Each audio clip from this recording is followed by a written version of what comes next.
আলাইকুম। বিএস চ্যানেলের পক্ষ থেকে আমি আরিফ মোহাম্মদ জাভেদ বলতেছি, assistant English teacher of Satkania Alia এমইও ফাজিল মাদ্রাসা। আজকে আমার আলোচনার বিষয়টা হচ্ছে কিভাবে একটা ইনফর্মাল লেটার বানিয়ে লেখা যায়।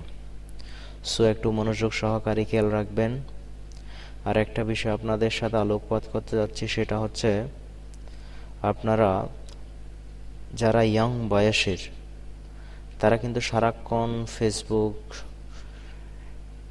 টুইটার, ইন্টারনেট, ইউটিউব এইসব বিষয় নিয়ে সারাক্ষণ ব্যস্ত থাকেন। সুতরাং তাদের জন্য একটু ভালো খবর, সেটা হচ্ছে আপনারা ইউটিউবে এদিক সেদিক দেখাশোনা না করে আপনারা যদি আমার ভিডিও টিউটোরিয়ালটা একটু মনোযোগ সহকারে দেখেন, তাহলে অনেক অনেক উপকৃত হবেন। আমার এই ভিডিওটার উদ্দেশ্য হচ্ছে ওইসব স্টুডেন্টদের জন্য যারা ভালো রেজাল্ট করতে চায়, যারা কম সময়ে অল্প পড়ালেখা করে বেশি নাম্বার পেতে যায়, তাদের জন্য এই টিউটোরিয়াল। আমি আরেকটা বিষয় আলোকপাত করতে যাচ্ছি, সেটা হচ্ছে আমাদের ছাত্রছাত্রীদের এমন একটা বিষয়, সেটা তুলে না ধরলে না হয়। অর্থাৎ সেটা হচ্ছে আমরা কেন বিদ্যালয়ে পড়াশোনা করি, কেন কলেজে পড়াশোনা করি, কেন মাদ্রাসায় পড়াশোনা করি। আমাদের মা বাবারা এত টাকা খরচ করে কেন আমাদেরকে বিদ্যালয়ে পাঠায়? অবশ্যই পড়াশোনা করার জন্য। বাট কিন্তু এখানে এই বিদ্যালয় প্রতিষ্ঠানগুলোতে বর্তমান যুগে কতটুকু পড়ালেখা হচ্ছে সেটা একটু আপনারা কি চিন্তা করেছেন?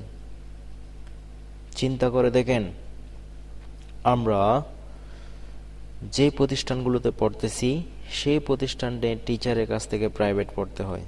কেন পড়তে হবে? আমার প্রশ্ন হচ্ছে, আমাদের মা বাবারা মাসিকভাবে যেই টাকাগুলো দিচ্ছে, ওই টাকাগুলো কেন দিচ্ছে? সেটার উদ্দেশ্যটা কি? অবশ্যই আমাদের পড়ালেখা করার জন্য। কিন্তু এখন কি করে টিচাররা? ক্লাসে ভালোভাবে পড়ায় না, কিন্তু প্রাইভেট পড়ায়। অনেক সময় টিচাররা বাধ্য হয়ে বাধ্য করায় স্টুডেন্টদের প্রাইভেট পড়ার জন্য। আসলে এটা আমাদের বাংলাদেশের খুবই একটা খারাপ দিক। সেটা হচ্ছে কেন আমরা প্রাইভেট পড়ব? সুতরাং আমার এই টিউটোরিয়াল উদ্দেশ্য হচ্ছে আপনারা কোথাও কোনো প্রাইভেট পড়বেন না।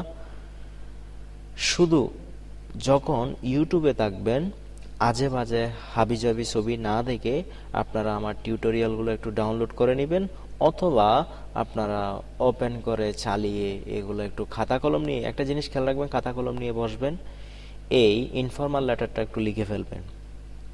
এখন আমি এই ইনফর্মাল লেটারটা আরম্ভ করতে যাচ্ছি। দেখেন এখানে উপরে লেখা আছে যে কোনো লেটার, অর্থাৎ ইনফর্মাল লেটারের জন্য এটা প্রযোজ্য। ঠিক আছে? শুরুতে কি দিবেন? আপনি তারিখ দিবেন 20 জানুয়ারি 2016, Satkania Chittagong. My dear Karim, at the beginning of the letter. এটার অর্থটা কি? পত্রের শুরুতে টেক মাই সালাম, আমার সালাম নাও, অ্যান্ড লাভ বা স্নেহ নাও অথবা ভালোবাসা নাও। একটা জিনিস খেয়াল রাখবেন, এই সেন্টেন্সটা, অর্থাৎ আমি একটু বাংলাটা বলি, পত্রের শুরুতে আমার সালাম নাও, পত্রের শুরুতে আমার সালাম নাও এবং ভালোবাসা নাও। এই কথাটা আমরা প্রতিটা লেটারে কিন্তু, ইনফর্মাল লেটারে এটা কিন্তু ইউজ করি। বেশার কম অনেকে কিন্তু এই টপিকটা ইউজ করে। আমি সেই বাংলাটার ইংরেজিটা এখানে লিখে দিলাম। এরপরটা হচ্ছে I hope that you are well with your family. এটার অর্থটা কি? আমি আশা করি তুমি ভালো আছো উইথ ইউর ফ্যামিলি, তোমার পরিবার নিয়ে। এখানে একটা জিনিস দেখেন, আই হোপ, আমি আশা করি, দ্যাট, যে। প্রশ্ন হচ্ছে, স্যার আমরা তো দ্যাট শব্দটা ছোটবেলায় ইউজ করেছি, যেমন দ্যাট ইজ এ প্যান, ওটি একটি কলম। দিস ইজ এ প্যান, ইহা একটি কলম। তাহলে একটা জিনিস খেয়াল করুন স্যার, তাহলে দ্যাট শব্দটা অর্থ হচ্ছে ওই, তাহলে এখানে কেন যে হচ্ছে? আসলে একটা জিনিস খেয়াল রাখবেন, কোনো সেন্টেন্সের মাঝখানে তিনটা টপিকস, হু, হুইচ, দ্যাট। হু অর্থ যে, হুইচ অর্থ যে, দ্যাট অর্থ যে। আমরা ছোটবেলায় পড়েছি দ্যাট অর্থ ওটি, হুইচ অর্থ যেটি, হু অর্থ কে। এক্স্যাক্টলি একটা জিনিস মনে রাখবে, সেটা হচ্ছে এই তিনোটা যখন সেন্টেন্সের মাঝখানে বসবে, এটার অর্থ হবে কি, যে। এটা হচ্ছে রিলেটিভ প্রনাউন হিসেবে বসে, ঠিক আছে? তাহলে আই হোপ দ্যাট, আমি আশা করি যে। এখন প্রশ্ন হচ্ছে যে দ্যাটটা কখন বসে, হুটা কখন বসে, হুইচটা কখন বসে, এগুলো একটু আমি আপনাকে বলি। দ্যাট ইউজ হয় ব্যক্তি বস্তু উভয়ের জন্য, আর হু ইউজ হয় ব্যক্তির জন্য, এবং হুইচ ইউজ হয় বস্তুর জন্য। সুতরাং আমি দ্যাটটা ইউজ করছি কেন, অর্থাৎ ব্যক্তি বস্তু আপনাকে আর তফাৎটা করতে হচ্ছে না, ঠিক আছে? তাহলে আই হোপ দ্যাট, আমি আশা করি, ইউ আর ওয়েল, তুমি ভালো, উইথ ইউর ফ্যামিলি, তোমার পরিবার নিয়ে। আই অলসো হোপ দ্যাট, আমি আরো আশা করি, ইউ আর ওয়েল, তুমি ভালো, by the grace of almighty Allah, আল্লাহর অশেষ রহমতে, সর্বশক্তিমান আল্লাহর অশেষ রহমতে, ঠিক আছে? অলমাইটি শব্দের অর্থ হচ্ছে সর্বশক্তিমান। নাও অর্থ হচ্ছে এখন, আই এম ডেসক্রাইবিং, আমি বর্ণনা করতেছি, অ্যাবাউট, যে কোনো একটা বিষয়, ঠিক আছে? এখানে আপনি অ্যাবাউট, অ্যাবাউট, অ্যাভয়েড স্মোকিং, ঠিক আছে, এভাবে লিখতে পারেন, about green house effect, about smoking, ঠিক আছে? যেমন আপনি একটা স্মোকিং বিষয় নিয়ে একজনকে অ্যাডভাইস, উপদেশ দিতে যাচ্ছেন, তাহলে now I am describing about the bad effect of smoking. যেমন একজনকে বর্ণনা করতে চাচ্ছেন একটা বিষয় নিয়ে, মোবাইল ফোনে একটা খারাপ বিষয় নিয়ে, তাহলে now I am describing about bad effect of mobile phone. Okay, যেমন আপনি ড্রাগ নিয়ে আপনার ফ্রেন্ডকে ড্রাগ এডিক্টেড না হওয়ার জন্য একটু পরামর্শ দিচ্ছেন, তাহলে আপনি কি লিখবেন, নাও I am describing about bad effect of drug addiction, ঠিক আছে?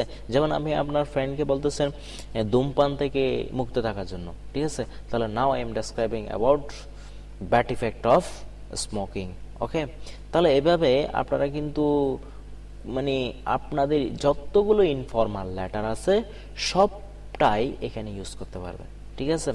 একটা জিনিস খেয়াল রাখবেন, সেটা হচ্ছে যখন আমি পিতা এবং পুত্রের মাঝখানে যখন কোনো লেটার লিখে, এরকম কিন্তু অনেকে আমাকে বলছে পিতা এবং পুত্রের ক্ষেত্রে লেটার আসলে তখন তো এটা বলা যাবে না স্যার কোনটা, সেটা হচ্ছে I hope that you are well, অর্থাৎ এই লাইনটা, I hope that you are well with your family, এই লাইনটা। তাহলে এখানে এই লাইনটাতে কি লিখবে, আপনি এই লাইনটা একটু বাদ দিবেন, কারণ আপনার বাবাকে বলতেছেন, সেখানে কিন্তু মিনিংটা কি হচ্ছে, আমি আশা করি আপনি ভালো আছেন আপনার পরিবার নিয়ে, তার মানে হচ্ছে পরিবার এটাকে আপনার না, সুতরাং এই লাইনটা একটু বাদ দিবেন, বাকিগুলো সব ঠিক থাকবে। যেমন এটা ঠিক থাকবে, I also hope that you are well by the grace of almighty Allah, ঠিক আছে? তাহলে এইভাবে এরপর আছে একটা জিনিস খেয়াল রাখবেন, আমরা যদি এই লেটারটাতে 10-এ 10 মার্ক পেতে চাই, তাহলে আপনাকে একটা জিনিস খেয়াল রাখবে, সেটা হচ্ছে বই থেকে আপনারা এই লেটারটা খুঁজবেন, অর্থাৎ যে লেটারটা আপনারা চাচ্ছেন সেই লেটারটা একটু খুঁজবেন, অর্থাৎ যে লেটারটাতে সিলেক্টেড করছেন শেখার জন্য সেই লেটারটা খুঁজে, সেই লেটার বইতে কিন্তু আমাদের বাজারের মধ্যে অগণিত বই আছে লেটারে, ওই রকম একটা বই কিনে ওখান থেকে 2-3টা লাইন, 2 লাইন অথবা 3 লাইন, মূল থিমটা 2 লাইন এবং 3 লাইনের মধ্যে আপনারা শিখে ফেলবেন, ঠিক আছে? যেমন 2 লাইন শেখা তো কোনো ব্যাপার না, ঠিক আছে? অনেকে বলতেছে স্যার আমি তো 2 লাইন পারি না, তাহলে আপনি 1 লাইন শিখেন, মূল 1 লাইনটা শিখেন, ঠিক আছে? 1 লাইনটা আপনি এই মাঝখানে কালি বক্সে লিখে দিবেন, এরপর লিখবেন please convey my best regards to the elders and love to the younger, ঠিক আছে? সেটার মানেটা কি, প্লিজ দয়া করে কনভে পাঠিয়ে দাও মাই বেস্ট রিগার্ডস, আমার ভালো শ্রদ্ধা, টু দ্য এল্ডার্স বড়দের প্রতি, and love to the younger ছোটদের প্রতি আমার কি রইল, স্নেহ রইল। আই এম ওয়েল, আমি ভালো, নো মোর টুডে, আজ আর নয়, টেক কেয়ার, যত্ন নাও, may Allah help you, may Allah help you নাকি মে আল্লাহ ব্লেস ইউ, যে কোনো একটা ইউজ করতে পারো, কোনো সমস্যা না। আল্লাহ তোমাকে সাহায্য করুক, আল্লাহ তোমার মঙ্গল করুক, ঠিক আছে? ইউর এবার অর্থাৎ আপনার কৃতজ্ঞ, অর্থাৎ চিরতরে, ঠিক আছে? রহিম, ঠিক আছে?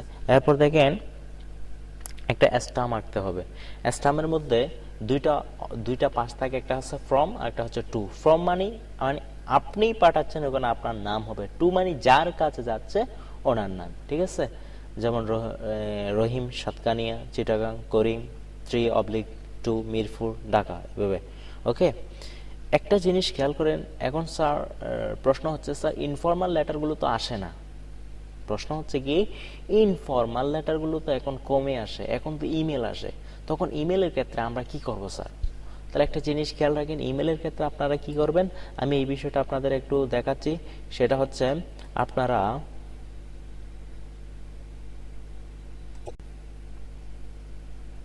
হ্যাঁ দেখেন ইমেল আসলে কি করবেন।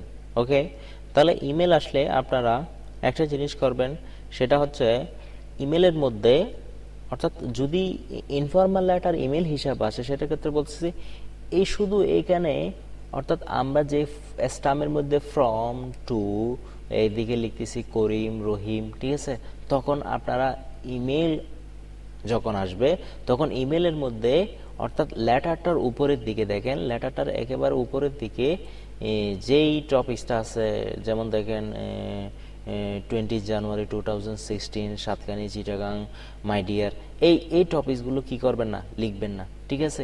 এখানে আপনারা লিখে দিবেন এই টু এবং ফ্রম।